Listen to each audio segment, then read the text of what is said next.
ரித்தன்யாங்கிற ஒரு பொண்ணு வரதட்சணைங்கிற பேரால மென்டல் டார்ச்சர் பண்ணி சூசைட் பண்ண வச்சிருக்காங்க.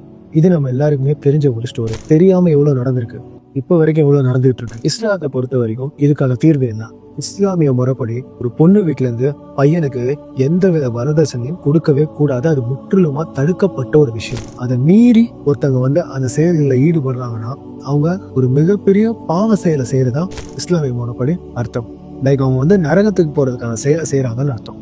அதுக்கு மாற்றமா அந்த பொண்ணு அந்த பையன்கிட்ட என்ன வேணா கேட்கணும், அந்த பையன் கொடுத்துட்டு தான் அந்த பொண்ணை கல்யாணம் பண்ணணும். உதாரணத்துக்கு எனக்கு ஒரு பொண்ணை பிடிச்சிருக்கா, நான் முதல்ல போயிட்டு அவங்க அப்பாவை கிட்ட போயிட்டு அப்ரோச் பண்ணணும், எனக்கு அந்த பொண்ணை பிடிச்சிருக்கு. அவரு அவங்க பொண்ணுகிட்ட இந்த மாதிரி பிடிச்சிருக்கான்னு பர்மிஷன் கேட்கணும். அந்த பொண்ணு பிடிச்சிருக்குன்னு சொன்னா அந்த பொண்ணு அந்த பையன் கிட்ட மகரா சில விஷயங்கள் கேட்கலாம். மகர்னா கிஃப்ட். லைக் அந்த பொண்ணு அவங்க என்ன ஆசைப்படுறாங்களோ அதை அந்த பையன் வீட்டில் கேட்கலாம். எனக்கு வீடு வாங்கி கொடுங்க, கார் வாங்கி கொடுங்க, எனக்கு இவ்வளோ சவரன் நகை போடுங்கன்னு என்ன வேணா அந்த பொண்ணு அந்த பையன் வீட்டுக்கிட்ட டிமாண்ட் பண்ணலாம். அந்த பையனால கொடுக்க முடிஞ்சா மட்டும்தான் அந்த பையன் மகரை கொடுக்க அந்த பொண்ணை கல்யாணம் பண்ணணும். இதுதான் ஒரு இஸ்லாமிய முறைப்படி உள்ள சட்டம். இப்போ நிறைய பேருக்கு ஒரு கேள்வி வரலாம், எப்போ உங்க ஆளுகளே நிறைய பேர் கேட்குறாங்களப்பா, நிறைய பேர் வரதட்சணை வாங்கிட்டு தானே கல்யாணம் பண்றாங்க அப்படின்னு கேட்கலாம். அது ஏற்கனவே சொன்னபடி வெறும் முஸ்லீம் பேர் வச்சிருக்கிறதுனால மட்டுமே ஒருத்தர் முஸ்லீம் ஆயிட முடியாது.